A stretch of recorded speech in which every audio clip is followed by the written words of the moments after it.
Do you remember when we were children, and the missionaries came to tell us about the gods? They told us we could see them in the stars. And we snuck out one night and climbed the watchtower in the old fort because we thought we could see them better from up there.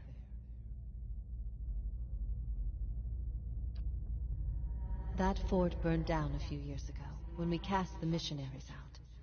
It was the missionaries who set fire to it. They didn't want us to be able to use it. Shame. There was history in that fort.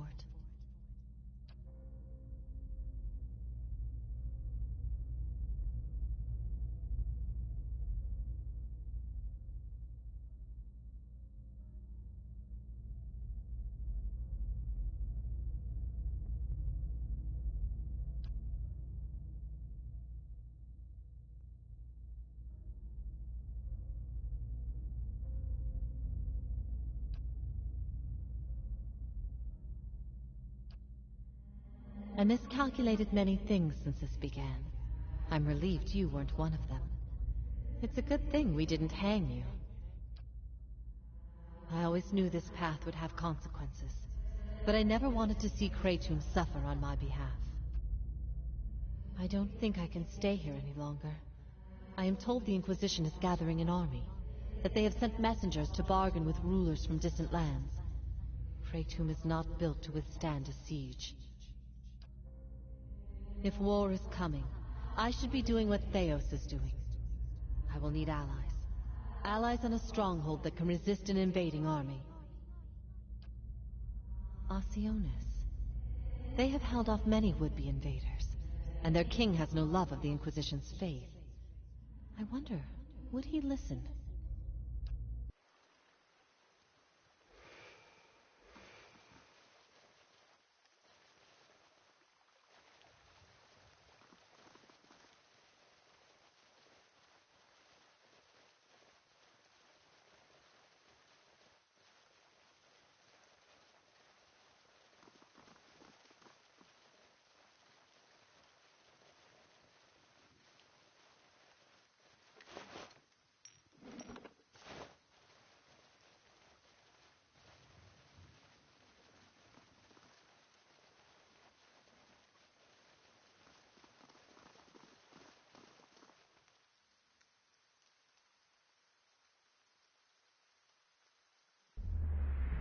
Another turn, Inquisitor.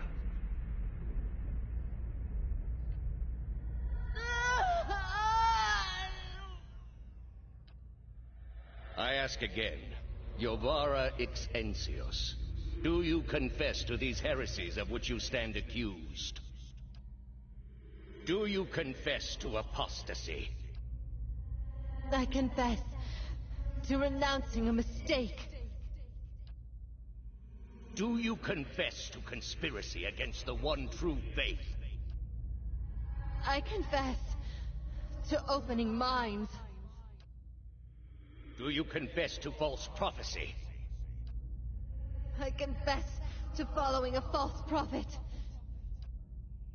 Indeed. And where might we find this heretic? He wears the robes of a Grand Inquisitor. You have no followers here, heretic. Your lies hold no sway in the court of the penitents. Only my truth, then. Another turn.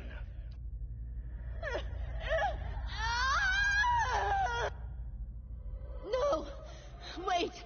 Wait! I'm ready. I'm ready. You are ready to give a confession? I'm ready to hear one from you.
After what seems like an eternity, your rapid descent comes to an abrupt end. You remain still for a moment while your heart settles and your eyes adjust, breathing in stale, forgotten air. Before you, a narrow and eroded walkway becomes faintly visible in the dim light, cutting a winding path through a cavern so expansive it seems a world unto itself. In the distance, you can make out the cold gleam of living Adra veins that spike and fork in and out of view from the murky depths beneath. Their glow a faint and fleeting guide along the ancient trail. You look above at the opening you jumped through, now barely a speck of light like some distant star alone in the cosmos and forever out of reach. Your only way lies ahead. Well, that went better than I expected. That was bracing. Looks like all my parts are still moving. Did anyone bring a ladder?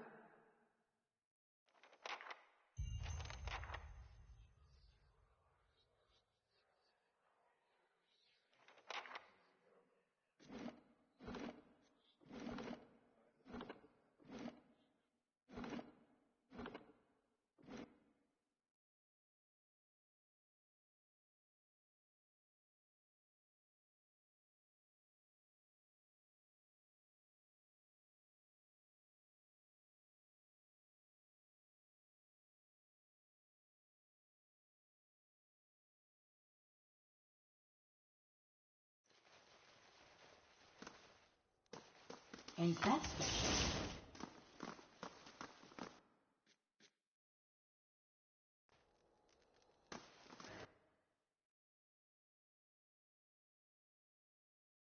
Raised out Pilar.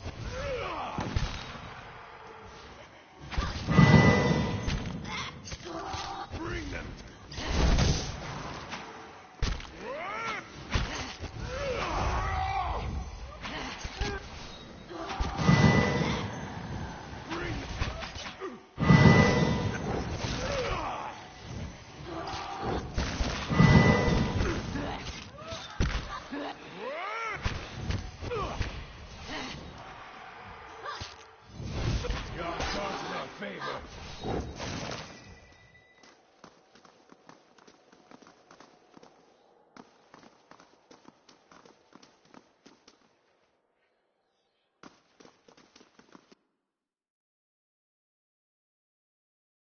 Waved out Pilar.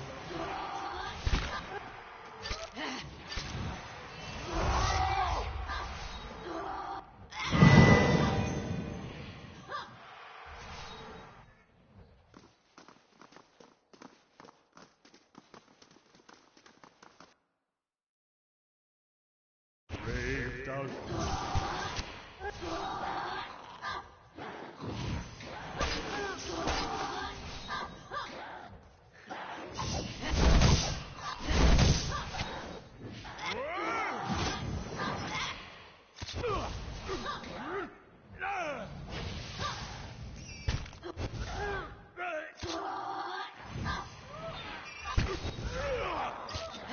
Kill them all! Bring them! Bring them!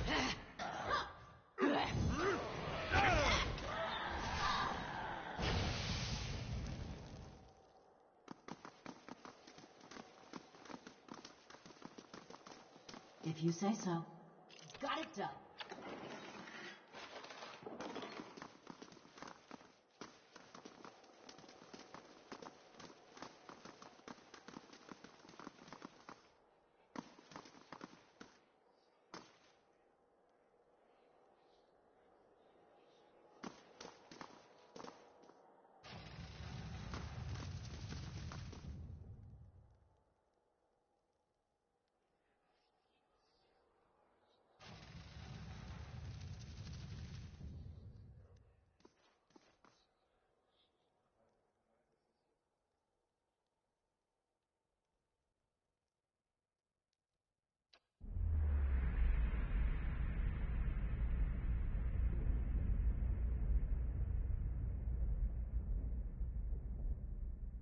Hello, brother.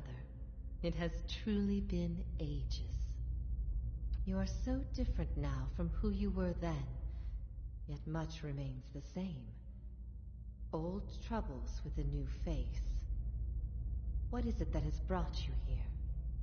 A gallant gesture, if a bit misguided. And yet I suspect there is more to this than you have said. I can only guess your presence here has something to do with Theos. The energy of this place changes when he is near. I don't know what he has done, but I do know of the souls that pass through here now. They do not come by choice. After all this time, he would still stand against the tide.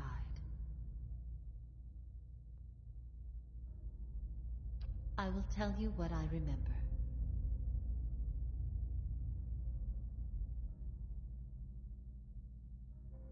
I can see his influence, still hanging like a weight about your neck. So it always was. He had inspired something in you. We spoke of him the last time you were here also. It was just after the trial.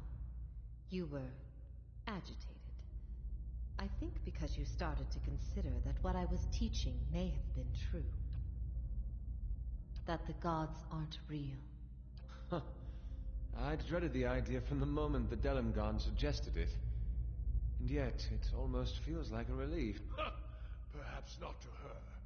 Many are those whom the gods have scorned. This is petty retribution. There's a theory puts my boldness to shame. But we ourselves have seen the gods' influence. What I taught was that the gods whose faith we had been spreading were not gods at all, but something else entirely. Something created by people. They were conceived by Engwyth, a society of high minds and broad concerns. Theos' people. In their time, every people worshipped its own gods. Sometimes they warred over it. After a few wars of their own, the Engwythans sought an end to it. They devoted all their energy to finding the truth, generation after generation. They prodded and worked the stitching of the world and unlocked its secrets. One day, they found an answer. Except the answer was no answer at all. There were no gods to be found. Or if there ever were, they were gone. It shook them, this finding. If they could discover this on their own, how long until others would? How long before war and chaos reigned over a world without consequence? But they had mastered many things in their pursuit of these answers. And with their mastery, they crafted their own gods to fill the void, and sent missionaries to the corners of the world to spread their faith. The Engwythan missionaries all knew it, but they never told the rest of us. They meant it to be a secret that died with them, and in the end, they allowed their bloodlines to fade from memory. I had been assigned to join a few of them at a temple. I found the door to their chambers closed, but the room was stone and the door thin. Their voices carried. I heard enough. I investigated the things they spoke of, and everything was there, just as they said it'd be.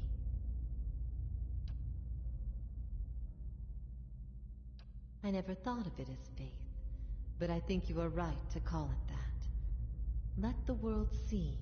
Let them decide what to do. That was my faith. I became a missionary because the gods brought me hope that I wanted to bring to others. For a time, the truth sent me to a dark place. Then the day came when I realized nothing had changed, that I still had a purpose, and the purpose was the same and it was worth living for. I began questioning the other missionaries in public, exposing their parlor tricks. In time, their following became mine. You asked me this once before. Nothing I can say would be any proof, and it may be certainty your soul craves. Resolution. But if you are bound for the same place Theos directs these souls, you will see for yourself as you once did. Everyone faces this truth at one time or another. Few confront it. Few have the stomach to ask what if. And in avoiding the question, they deny themselves an identity of their own.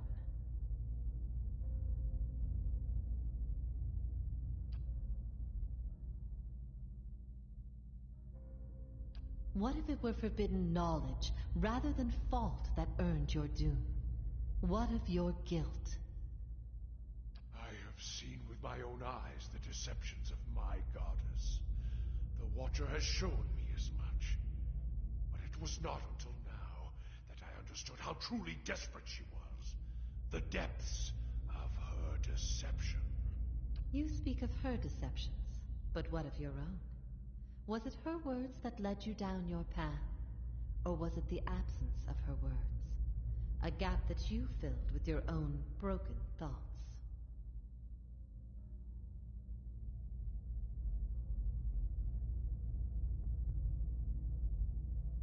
What if you had always been alone, without guidance? Well, as poorly as I've chosen my guides, I suppose it would be a comfort to know that I'm free of them. The freedom has always been. It was the guidance that was the illusion. If all our common threads are spun from a lie, what's left to bind us together? All of us across Aora are trying to survive, to make sense of the world. What could better bind us together than that struggle? We'll find our own truths. Make them if we must.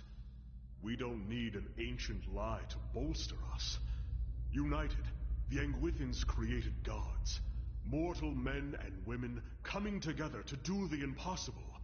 Let us surpass them.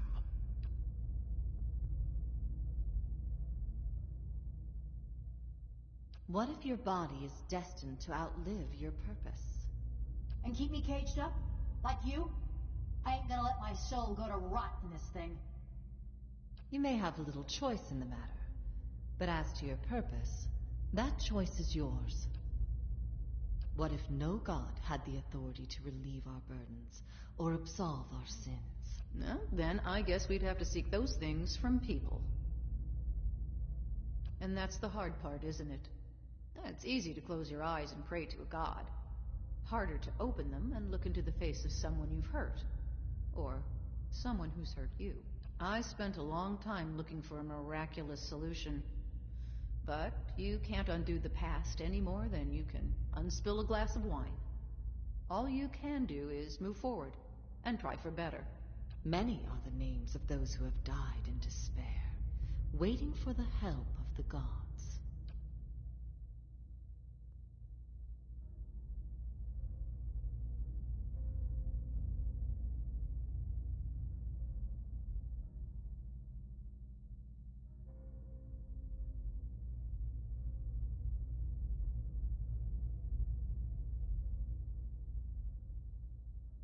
Easier to endure when you at least know what you're up against. The wheel would seem to grant us little choice in the matter. Yet surely we are capable of more than mere endurance. Surely when the truth is laid bare to all, this suffering can truly be overcome. I ask these things not to trouble you, but to show why they must be confronted. No answer is simple. But somewhere between them all lies a truth so beautiful, not even a god could conceive it. Do we not owe ourselves a chance to find our part in it?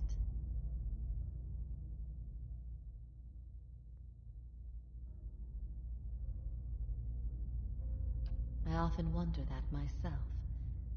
If things had gone differently, if the world had taken my faith instead of the Engwithans' faith, would it truly be what I had envisioned?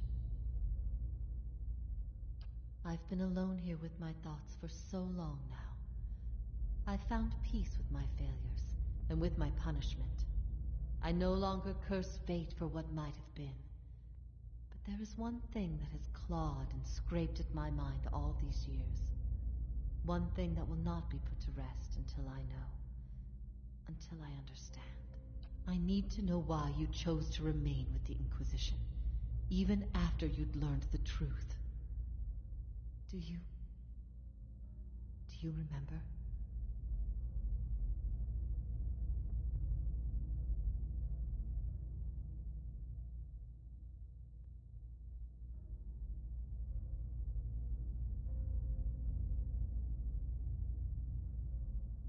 I knew it was a risk, taking you into my camp. I knew you still had strong feelings. In my pride, I'd hoped to channel them towards faith. Good. Good. The things I taught, the things I believed, I needed to hear that. I needed to know it wasn't because...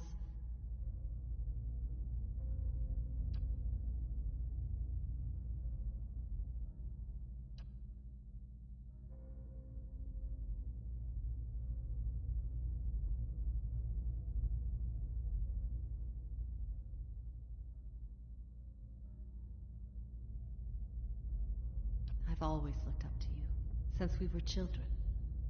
You had heard both sides, seen everything. If not you, then who?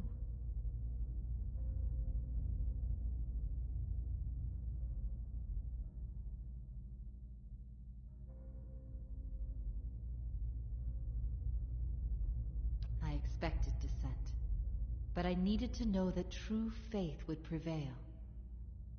Perhaps I've been wrong to place so much importance on one person's actions.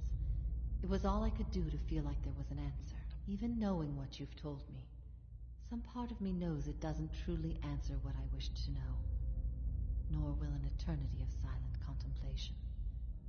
I will have only my guesses and suspicions, and that will have to do. And what of your understanding of our past? Are you at ease with the choice you made?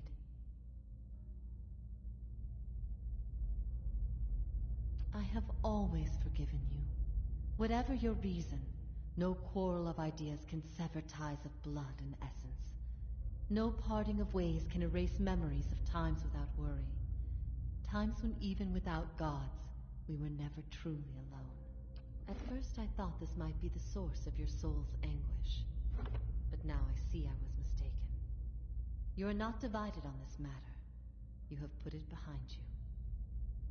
It is with Theos that your agony lies, in sun and shadow. Your questions are not for me, but for him. And it may be that only an answer from the mouth of Theos himself will satisfy your needs. Yet if there is anything I can tell you that would be of use, ask and you shall know, in a matter of speaking. This is Braeth Yamen, the court of the penitents. Souls are confined here until they repent.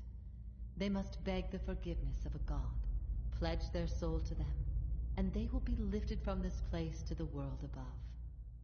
In truth, they receive leniency, but not true mercy. The spite of Woedica is eternal. They linger above, at the side of the old court, and are not permitted to leave the island, forever severed from the cycle. This prison was full once in the days of the Inquisition. But time weathers all things, even will. I'm the only tenant who remains. Yet, I feel their presence strongly now, as it was in the beginning.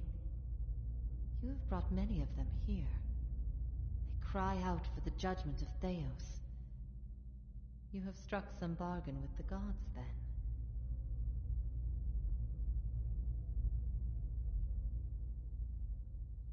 They aid you because they would bend you to their own purposes. Engwith built gods from ideals, and an ideal on its own is a grotesque and vicious thing. But these souls, these forgiven the gods have bequeathed you like chattel. They were loyal followers in life. They will be with you to the very end. Last time someone asked me that, I was bound to an iron wheel with a broken spine. There are many things I've come to doubt about the choices I made in life. But that trial was my one moment of certainty. Even without a chorus of gods to tell me I had been right. The gods need to be reminded that we have a spirit, and that spirit is proof against their power.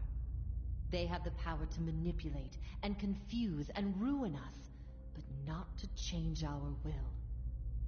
I will remain here until the world crumbles and fades from existence, with joy in my heart, knowing I've shown them what they truly are. Theos will not wait for you. If you do not catch up to him now, you may never find him again.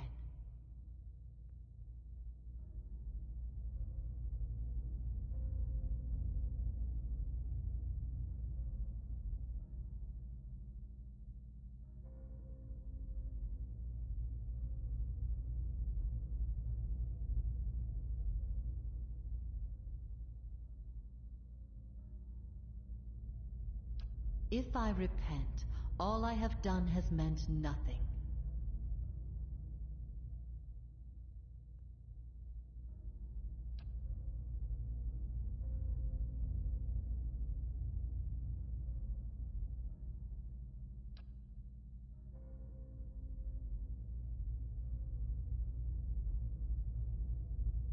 It is a cruel fate to wait all this time to be reunited with my only brother, only to be forced to part soon after.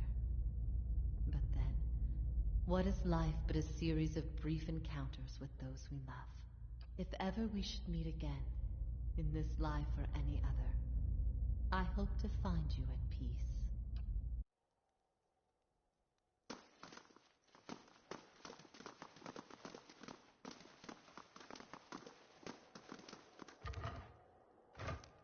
So, it's true.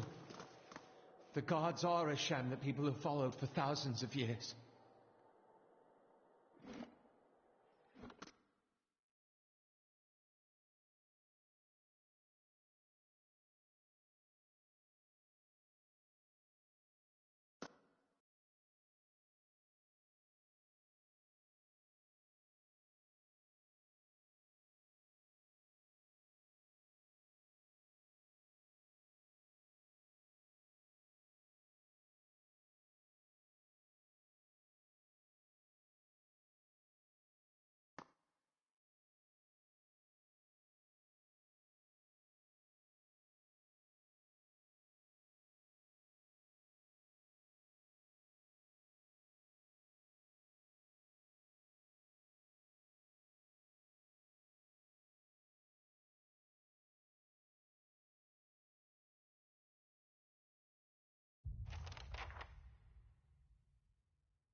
We've been lied to. Our whole lives, and many lives before that. And it's led us to put our faith in a pantheon of gods that never deserved it in the first place.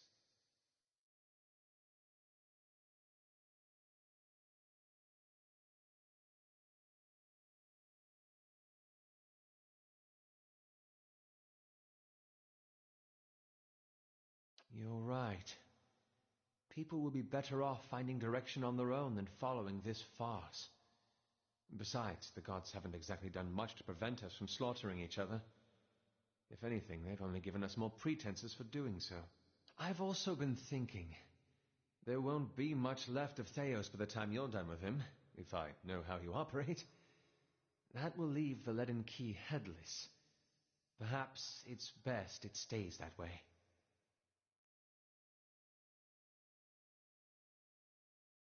Then let's face Theos. When this is all over, I'll make sure that no one is able to commit his abuses again.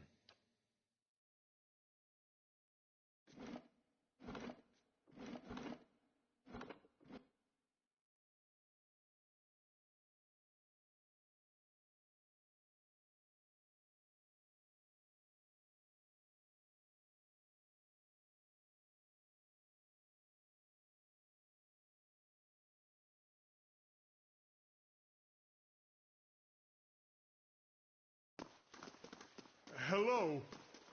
Is everyone still there?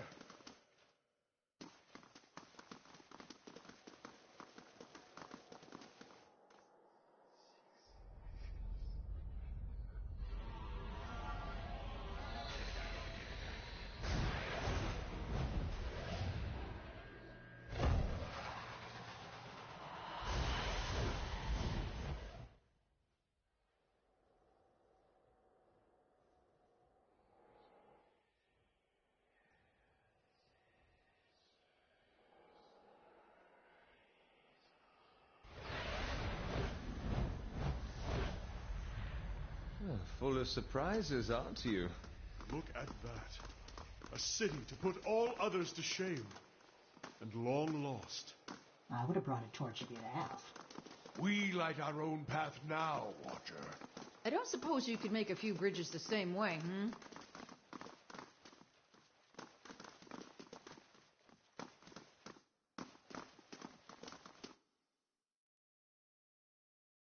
Brave Dalfi.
Reinventing yourself with each new path. You unravel a thread, Watcher. One you have lost and discovered over generations. And following it to its end has only brought you back to the beginning.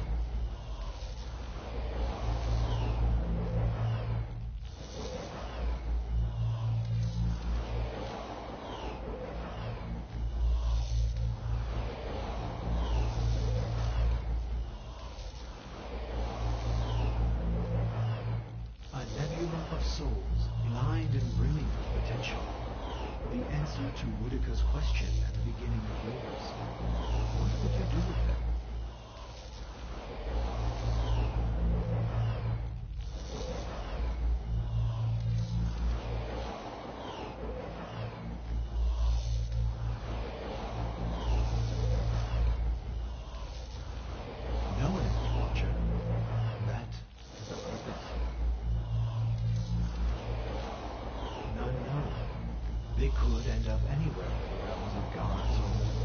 is a word for endings, and this is but a crossroads. Even I do not know what we will choose.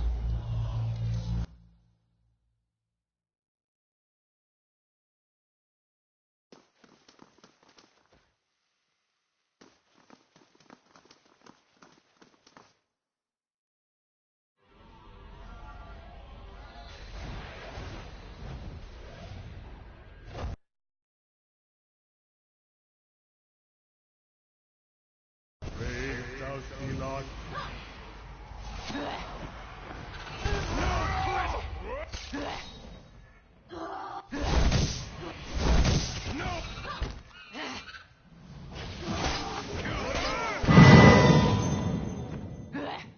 No prisoners!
Are you ready to take the oath?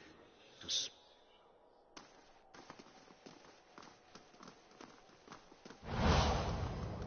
I am trusting you to remain loyal to the gods in this. If you do not, I wouldn't ask this. Were there any other choice?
This is a missionary, same as I was, taught the wrong things as I was.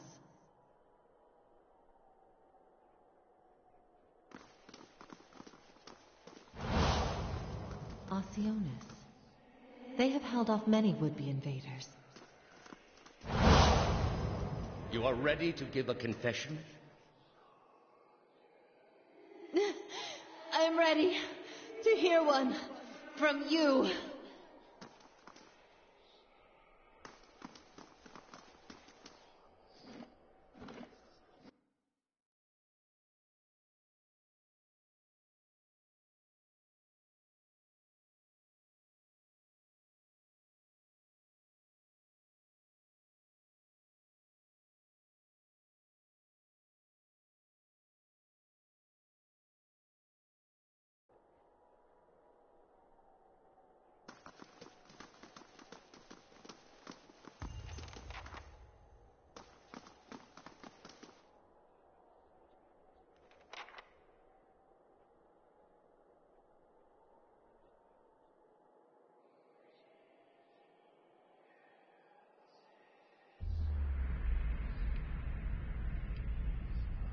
You are far from your post, Inquisitor. What brings you here?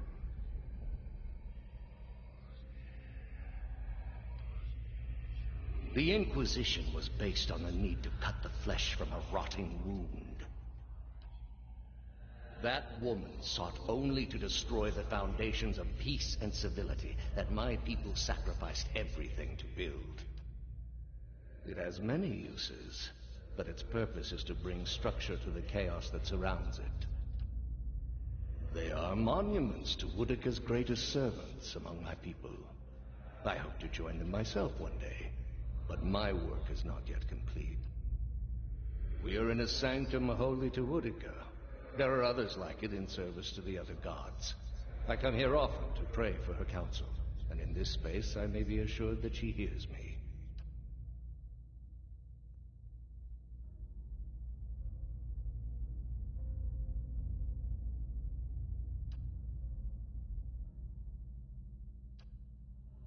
What is a god? A higher power? A rewarder of good deeds and punisher of the wicked? Something men can turn to in their darkest moments when their days seem only like bridges from one tragedy to the next. Our gods are all these things. We are in a sacred place within earshot of the gods themselves. This is not the time. You've been through much these past few months. You will return home and you will rest. When you feel you have recovered, you may rejoin us at the trials. The Inquisition is far from over, and I will have need of you. There are many who continue to spread the lies of the apostate. The Inquisition will not end until we have pronounced judgment on all of them.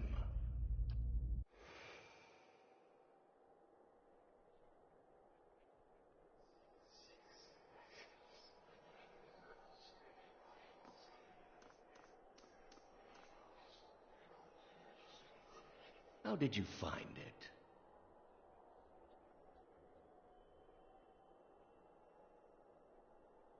Hear me, Woodica. Your servant calls for aid.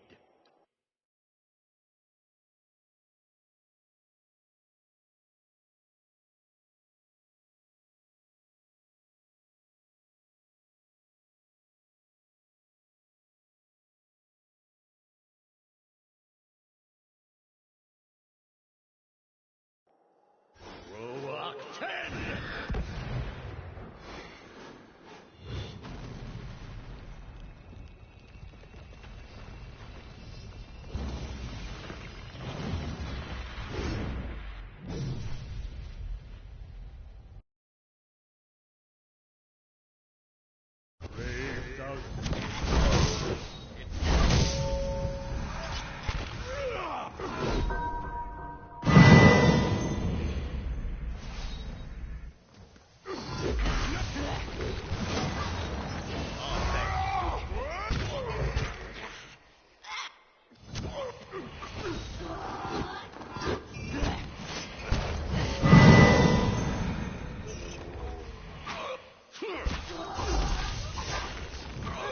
Forgive me, Woodica.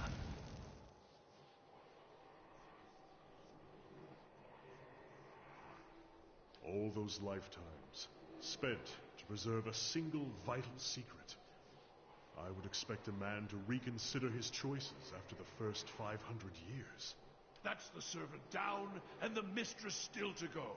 A good start, worthy of being built upon. He spent his lives, more than any of us will ever know. For what? Binding the world to a lie. Could a man like that ever be redeemed? Think he got sick of it all after a couple thousand years? Or did Woodica keep him on the leash?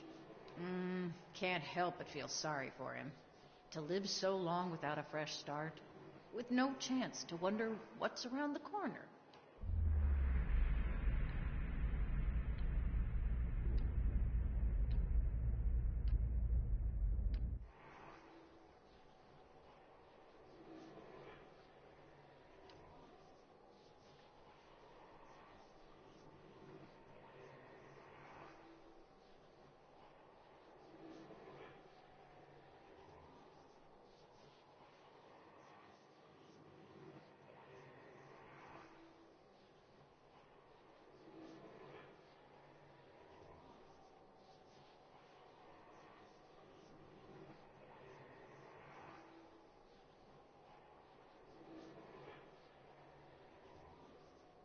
apply the teachings of Durance would more immediately satisfy the cravings in my bones. But this is the stronger lesson, for his soul is already marked by his own hand.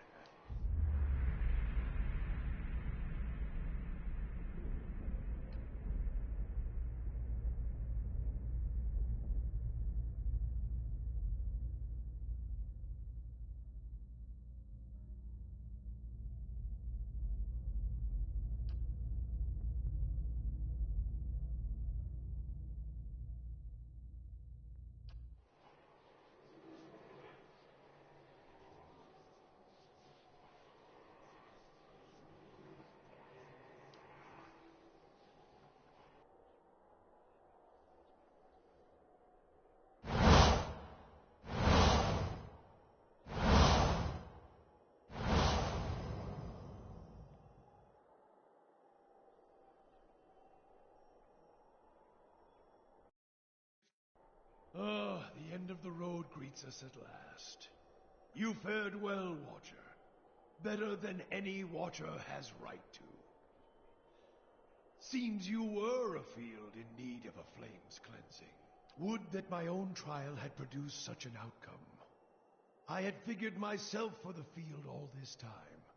But you were the field, and I the darkness. A lesson neither of Durance nor of Margaret. But with that trial's end, a new one begins, a God's trial, and I will stand in judgment without mercy. Astounding. I always knew the Leaden Key stood for something big, but I didn't quite realize what I'd gotten myself into. And now, we're in the middle of something even bigger. With a decision that will affect millions. But even if you send the souls somewhere specific now, who knows what the next turn of the wheel will make of them? We can't really control what happens to them. Nor should we try. I had to see the monster Theos had become to realize that. It's your decision, of course. And whatever you decide, I'm glad our paths crossed in Gilded Vale.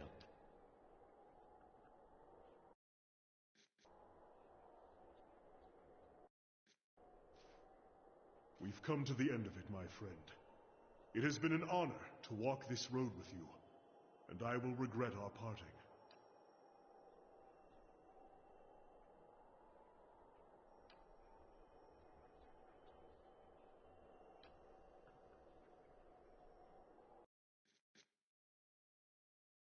Do you think a single man might change the course of destiny?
You know something, quiet servitude, Watcher. Groveling and simpering before the gods whose aid you need, so that when they finally raise you to a place of power, you can seize what you desire. You have labored at the pleasure of others. That shriveled hag in Hunter's house, those preening soldiers with more taste for silk than steel, the wretched tribesmen playing out their fantasies of grandeur. And then you cowered and knelt before the gods themselves, begging one paltry favor and receiving riddles and visions in response. And now the gods give you orders and commands, even while you set out to fix what they cannot. Yet what have they offered you?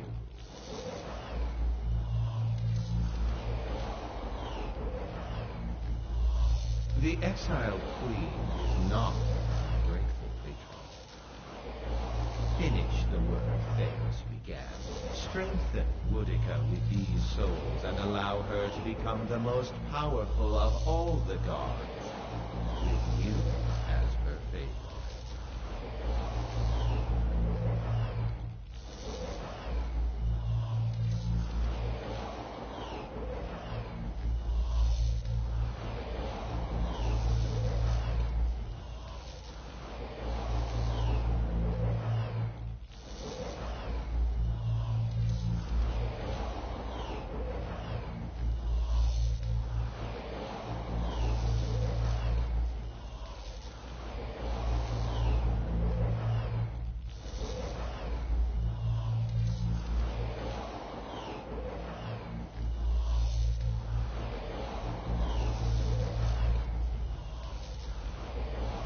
You say that now, but when you're standing in front of the machine, considering the lifetimes and the powers that await you, we'll see what you do.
Dark and dormant.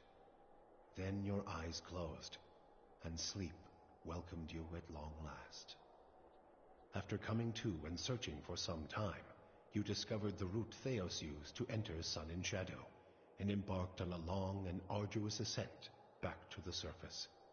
You emerged in Terra Evron after days of tunneling through the rubble Theos had left behind, and when you stepped into the daylight, you were faced with a different Dyrwood than the one you had left.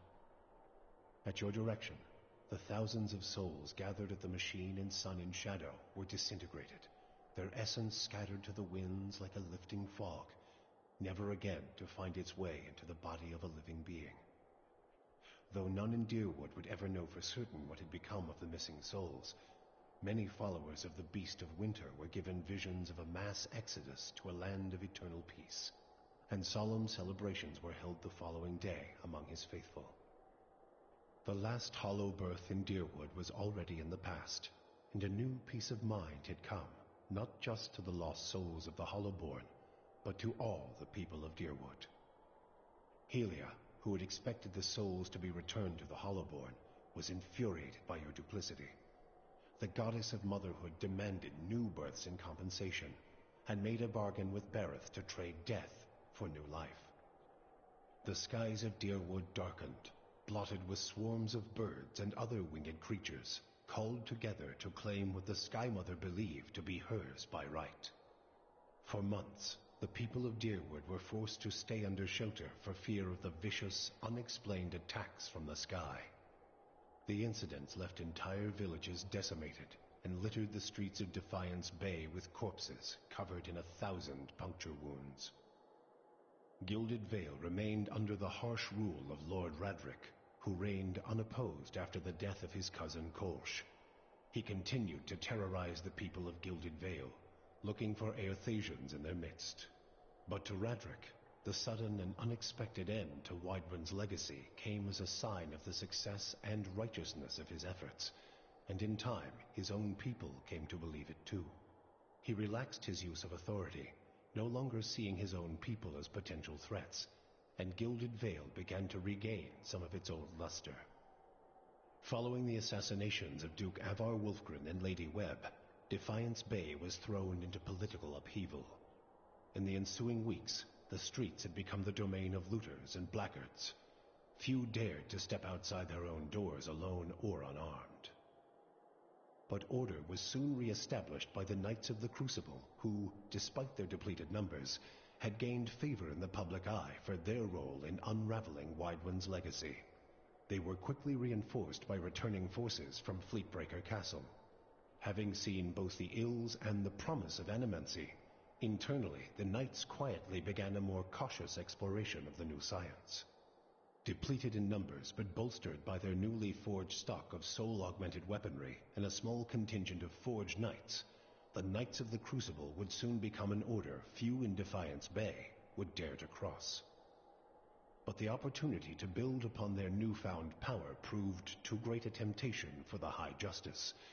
What was at first a measured approach to Animancy soon gave way to a rapid buildup of armaments. The High Justice would eventually seize control of the city for his order and place Defiance Bay under indefinite martial law. Though the machine atop Ter Noaneth had been disabled, it had not seen its last use. Heritage Hill was rebuilt, and no sooner had the first families moved in to resettle the district than members of the Leaden Key, acting under standing orders from their Grand Master, climbed the tower and reactivated the machine. The Initiates slew a handful of the new settlers under cover of night, and watched as history repeated itself, the victims reanimating and devouring the survivors. After this second incident, the district would remain abandoned.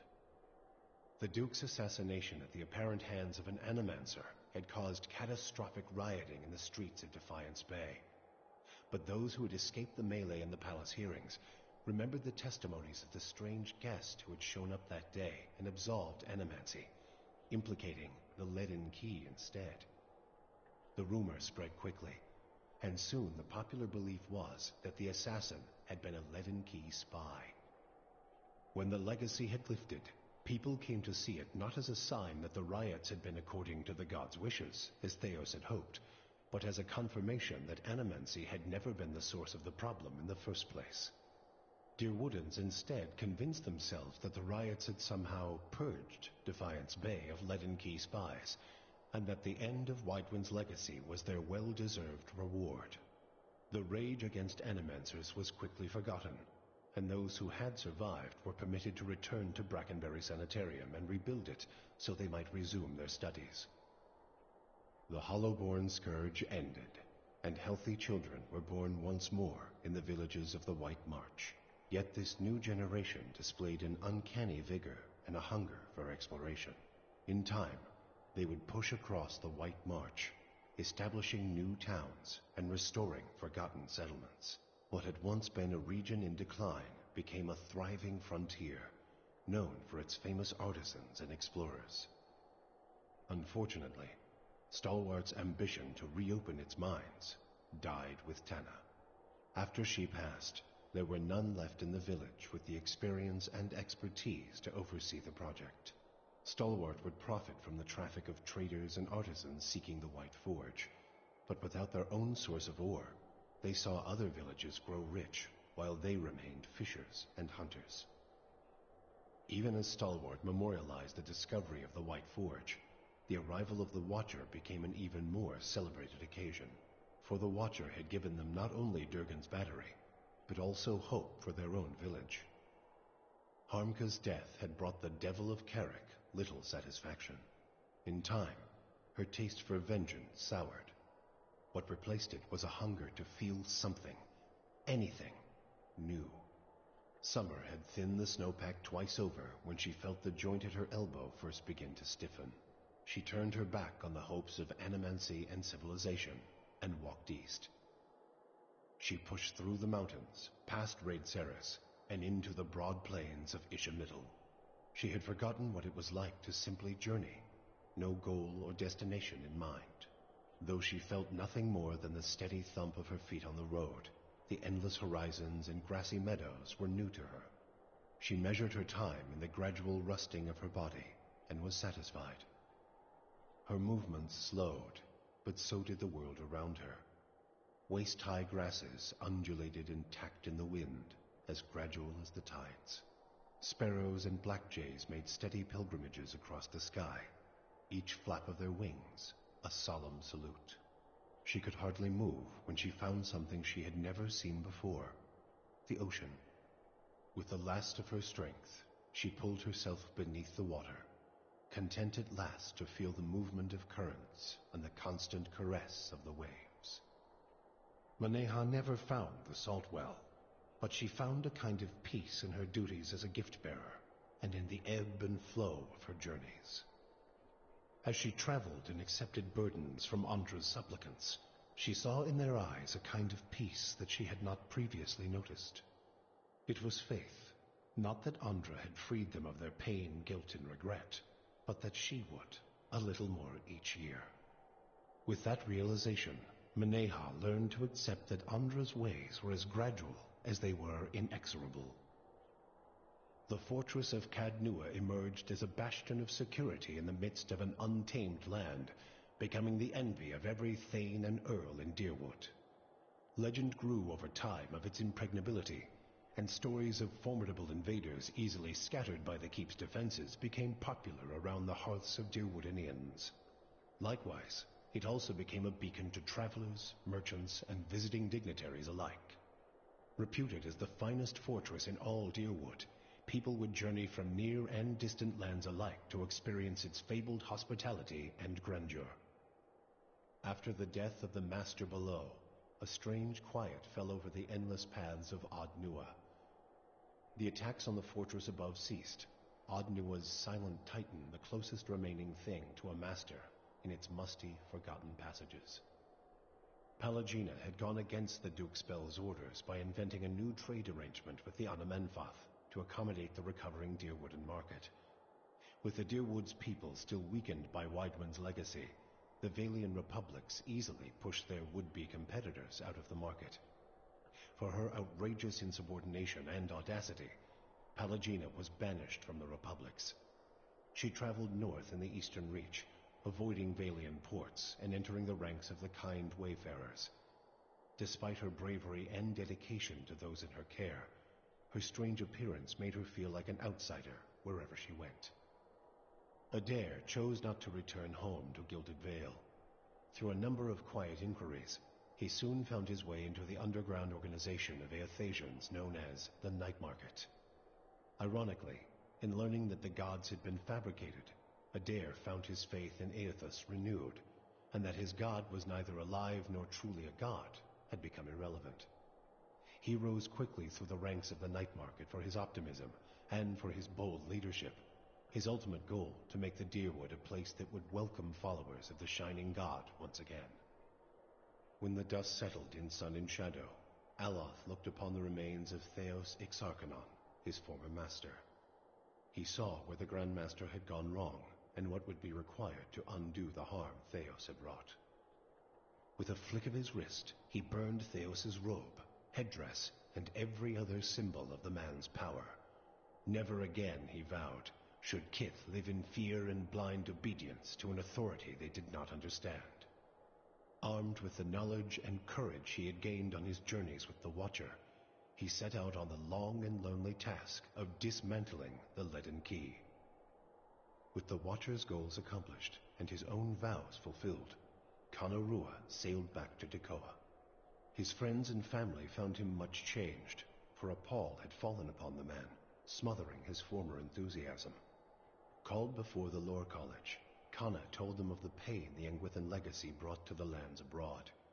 He insisted that a search for answers abroad could only fragment the Rawatai people, as it had done to the Dyrwood.